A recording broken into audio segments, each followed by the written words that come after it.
Facebook has some funny posts sometimes, doesn't it? Miss Griffin says I don't smile or laugh during these videos, but that changed due to that one post. I appreciate it, so thank you. Back to normal, though. Good afternoon, North Warren. Today is Sunday, May 3rd. We've now been out of school officially for 7 full weeks. And we're not coming back. Seniors, I know that you wanted out of here, but not quite like this. And speaking directly to seniors and your families, I know that at least as far as school goes, your number one concern is most likely graduation ceremony. And that's one of our top concerns now too. We've been discussing it amongst ourselves and with other districts for weeks now. In case this happened, what would we do? And a lot of what we decide will be told to us by the state, what we can and can't do. But just rest assured that we will do everything possible to make sure the graduation ceremony is worthy of your accomplishments. We just don't know where it's going to be or when it's going to be or what it's going to look like. Moving on, I've got two topics I want to talk about today. The first one being the 7 through 12 schedule change, and then I want to talk about grading in the fourth quarter and beyond. First, though, is the 7 through 12 schedule change, and that goes into effect Monday, May 4th. That is tomorrow. You should have received an email from me outlining the details. We've been thinking about the schedule change for weeks now, just in case we didn't come back. We wanted something better in place. And lo and behold, here we are. Somehow, somewhere, though, the word mandatory schedule change got thrown in there. Mandatory. I don't ever recall saying the word or writing the word mandatory, but I want to point out that schooling is a legal obligation. Having said that, we are well aware that your lives have changed drastically, and they're not the same as they were when you're inside these four walls. And we need something better for you in place. The intention of this new schedule was to continue to provide instruction, but to do so in a more practical and realistic manner, with student needs and family needs at heart. There are 4 structured periods Monday through Thursday starting at 9 o'clock in the morning, and each day has an independent support time built in at 2 o'clock. And further, Fridays are full of independent support. There are no scheduled classes during Friday. Lunch, study halls, science labs, and lunch labs are not part of the schedule. And teachers know they should be providing new instruction and their time slots. And that new instruction can come in the form of either a Google Meet, a live Google Meet, a recorded session, which I like more and more because you can view that at your convenience, or at the very least, they should be posting a new instruction in their Google Classroom. If you haven't received my email or a phone call from your home-based teacher letting you know about the schedule change, please check your email first, but then reach out to me and I'll gladly answer any questions you have.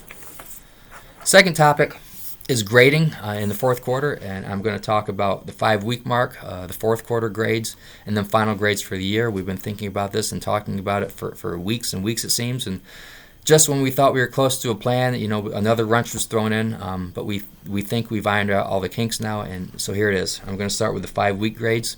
The 5-week mark is next Friday, and for the 5 weeks, you will not receive a number grade. Instead, you will receive a comment, up to 3 comments, but one of the comments has to be either meeting quarter 4 core standards or not meeting quarter 4 core standards. Moving on to the fourth quarter grades at the end of the quarter. Those grades, you will get a number grade. And here's how the fourth quarter grades broken down. It's kind of hard to explain, but I'll do my best. Your fourth quarter average will be comprised of essentially 2 grades. I'm going to call them grade A and grade B. Let's look at grade A first. Your starting point, grade A, will be an average of your first 3 quarter grades, because to me those are your most valid grades to this point. So if you got an 80 for quarter 1, an 85 for quarter 2, and a 90 for quarter 3, then the average of those 3 for grade A will be an 85. Grade B will be all the grades your teachers are giving you now in Recording and School Tool. So if you have 10 grades in a class, those are going to be averaged into 1 grade for grade B. So let's just say grade B was a 90, and if you remember, grade A was an 85. So if you combine the 85 and a 90, your overall grade for the fourth quarter will be an 88. Well, we grade up. So it's an 88. It's explained more in writing on the website. You might be able to wrap your head around it if you see it in writing, but regardless, if you have questions, reach out to me. I'll gladly explain the grading procedure for quarter 4. End of year grades, we're taking the state's lead here. The state decided that there are no June or August regions for that matter now. So we are not having final exams. So your End of the year grade will simply be an overall average of quarters 1, 2, 3, and 4. Failing grades, though, will be marked as an incomplete, and you will have till the summer to make those grades up to passing. On a personal note, I have to admit something to you, something I'm not really proud of, but it's gotten me through a few days, so I wanted to share with you. I know that we're struggling to figure out what the new normal is at this time. It can get depressing. There's loved ones I can't see.